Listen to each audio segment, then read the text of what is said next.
Muchas gracias, Oscar.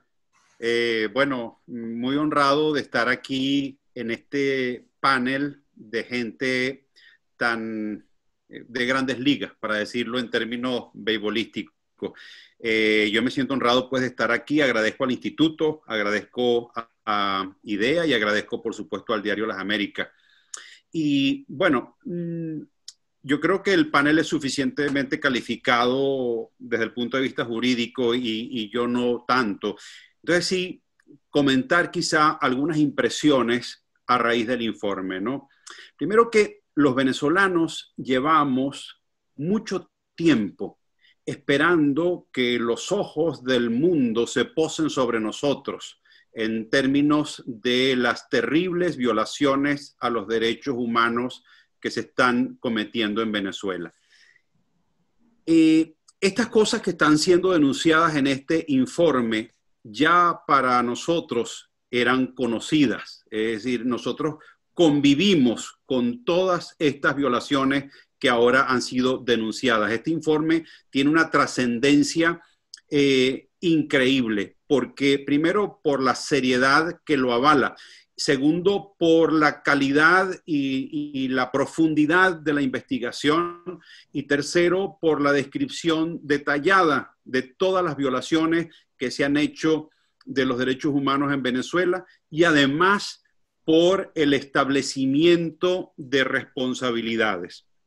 Este periodo que cubre el informe es del 2014 a esta parte, pero sin embargo, nosotros los venezolanos hemos venido sintiendo que la violación a los derechos humanos en Venezuela ha sido progresiva y sistemática desde hace 20 años y no ha hecho otra cosa que incrementarse hasta llegar a estos niveles alarmantes. La otra cosa que quería comentar es que lo complejo que es el tema de la defensa y de la denuncia de las violaciones a los derechos humanos.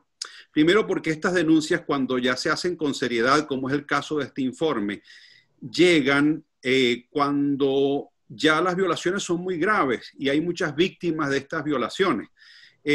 Uno quisiera que el sistema de defensa universal de los derechos humanos fuese un poco más eficiente, un poco más capaz de actuar más preventivamente cuando aparecen los primeros rasgos de que las violaciones a los derechos humanos se están produciendo.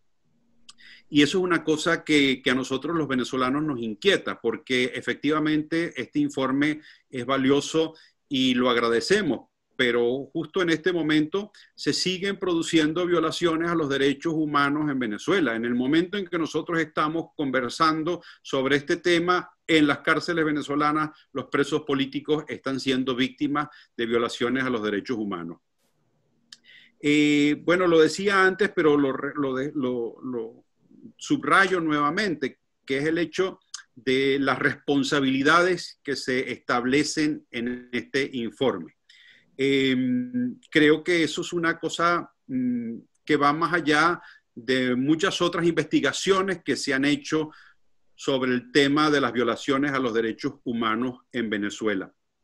En este contexto, hay que decir, de todo lo que involucra este informe, hay una convocatoria, y lo tocaba el profesor Brewer, a elecciones en Venezuela.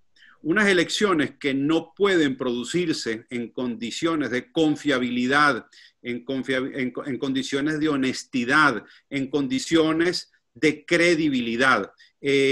Unas elecciones que se van a producir en un régimen que tiene las características descritas en este informe. Y si esto hace el régimen con los derechos humanos sin límite alguno, sin freno alguno, ¿qué no hará con un proceso electoral que pretende hacer justamente para continuar en el poder? El tema de la violación a los derechos humanos y de los organismos internacionales como la ONU y la Comisión siempre me plantean a mí una inquietud. Es cómo hacemos desde la comunidad internacional para frenar estas violaciones a los derechos humanos. Es decir, nosotros sabemos exactamente... Don Laureano, le queda un minuto. De acuerdo. Nosotros sabemos exactamente lo que está sucediendo. Venezuela está en un peligroso atolladero en este momento. Pero la pregunta es, ¿cómo puede? Es una pregunta que me hago yo y que quizá la lanzo al panel. ¿Cómo hacer para que los venezolanos podamos salir de esta situación que estamos viviendo y de que podamos poner fin a las violaciones sistemáticas a los derechos humanos que hemos estado viviendo en los últimos años? Muchísimas gracias.